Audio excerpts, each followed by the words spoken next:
You have to remember that Mobile Suit Gundam became a cultural phenomenon around the start of the 1980s in Japan. Putting aside how much money the franchise made, the series split the very genre of giant robot anime into two subgenres. Real robot actually became a thing because Gundam provided the blueprint, because the anime actually went into detail on how the Gundam itself worked, laying the groundwork for other giant robot anime to take a realistic as possible route.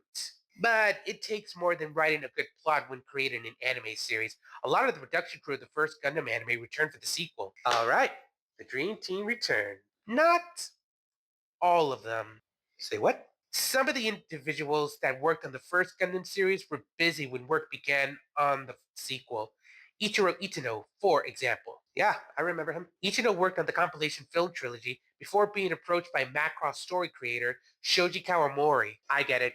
By the time production began on the sequel to Mobile Suit Gundam, he was unavailable at the time. Correct. However, it is important to note that it wasn't just Macross that kept him busy at the time. When he wasn't working on the Macross film, Do You Remember Love, he also worked on other projects such as Crusher Joe, the second Urusei Yatsura movie, and Megazone 2-3. Well, who else couldn't make it aside from him? Kenichi Matsuzaki, who also worked on Macross. Seriously? Remember, the later success of Mobile Suit Gundam prompted other animation studios to try to imitate almost everything that anime did in order to achieve the same level of success that Sunrise enjoyed at the time. Really, it was inevitable. Well, you got me there.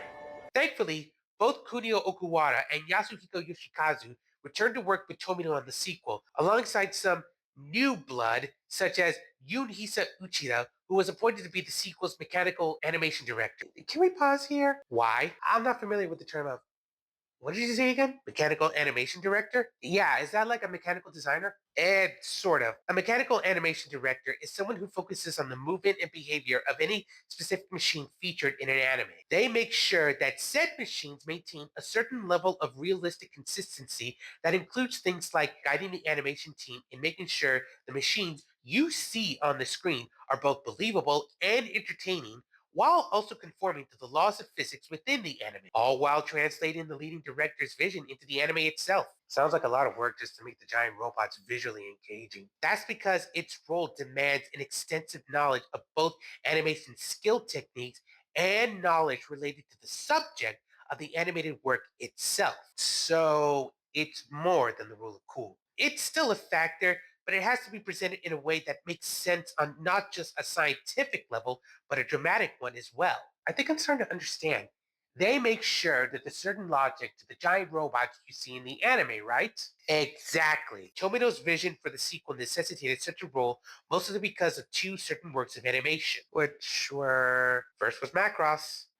Again. There were giant robot anime out there trying to copy Gundam's success. Macross managed to become just as successful due to the giant robots performing a certain action that a certain American toy line popularized on both sides of the Pacific. Tomino knew he had to integrate said action into the sequel. What are you talking about exactly? Pop quiz, hotshot. What's cooler than a giant robot? Autobots, transform and roll out.